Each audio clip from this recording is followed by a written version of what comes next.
telly, well, they'd tell you to sell the telly or get rid of that or something, you know. It wasn't sort of very nice. Did you have a television then? No, tellies weren't out then. I had a wireless, but it couldn't have been a very big one or anything. I might have said, well, before you applied to us, you could try to solve that or something, you know. But I distinctly remember you telling me about television before it ever started after the war.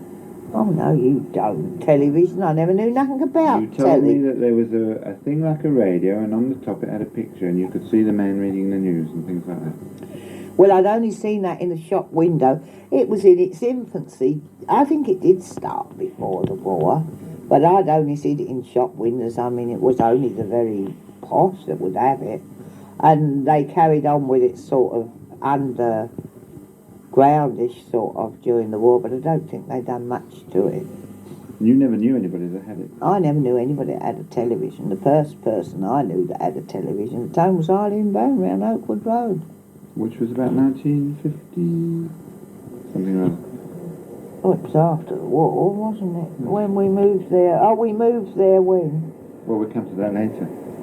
We moved there about 1949. Donald was Jeffrey was 10 months old when we moved to Oakwood Road. But 1949 or 47. And he is now 25, isn't he?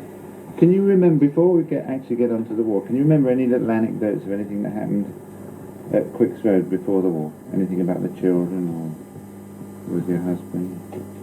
Yeah. Any little interesting things there? No, when we went away for this week's holiday on the farm, of course, being a couple of towns. I told you. I never the tape recorder wasn't on. Byfleet, Purford. And, of course, being a couple of towny kids, they weren't used to the animals like. And as these cows would stroll over to this duck pond, you see, Raymond, he was about just turned 5, he got behind them one day. They were a mixed herd. I don't think they were very valuable. There was a Frisian and a couple of Jerseys and brown and white ones. I don't know what they are. He got behind them one day, and of course, they all had a name, you see. On your way, saying Daisy and Louie, and one of them turned round and mooed, and he didn't know which way to run from fright. Oh, that amused me. Then another day we went round the pigsties. And of course there was a couple of sows there feeding, suckling their little ones. And of course they've had a good look. Then we went across the fields, for somewhere else to go and different part of the country like. And Bill said, well, where shall we go now? When a little voice piped up, Donald it was, said, let's go back and see if those little ones have eaten that big pig yet. I think, being a town, he never realised they were feeding. I think he must have done. He must have thought they were eating it. Were there any ducks on the duck pond? Oh, yes, there was these, I'm not going to tell you all that bit. Beautiful white ducks on this duck pond, which the cows stood in and done all they wanted to. And they drank the water. Did you eat the duck eggs? And then we used to often see a duck egg that had been laid round the pond, and we used to take them back into this cottage where we were staying and get them cooked and enjoy them. It's only recently I've thought about how much bacteria they must have had in them. That wasn't a bad little week, although Raymond fell out the window there somehow or other when we were out one night. I don't know how he managed that. I think he must have been walking in his sleep, but it wasn't.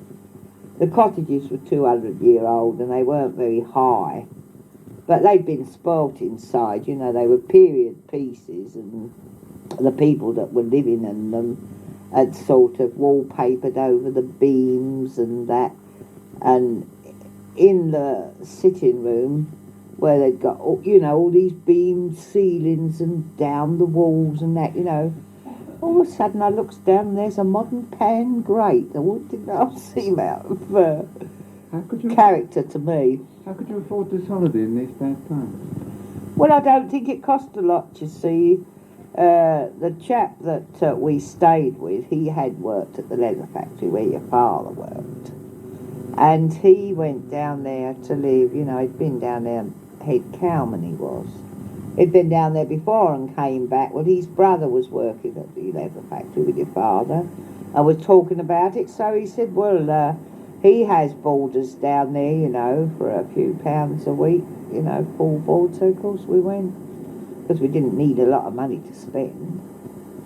And that, of course, is built up nowadays all around there, Bythwaite. Was it real country in that? Oh, yes, it was country, a river with a little sandy sort of beach there, the big canal, and fields. But what I can remember, walking across these fields, you know, and that, how the flies kept buzzing round my head all the time, you know.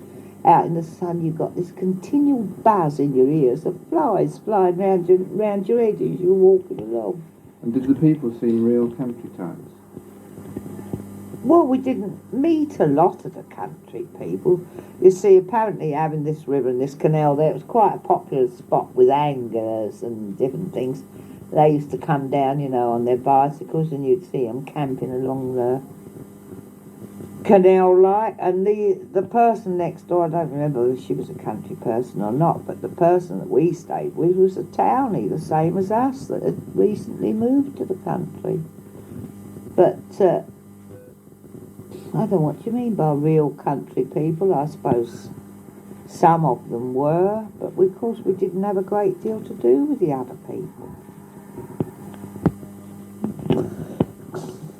Earlier on in my life story, you'll find that I was dismissed from this job because I was singing Somewhere in Sahara, the proper song. Well, there was a little parody on that, After a Murder, which goes something like this. I can't. Somewhere in Bravara, underneath the chicken run, there lied poor Elsie Cameron. After the deed was done, he cut her up. Oh, God, no!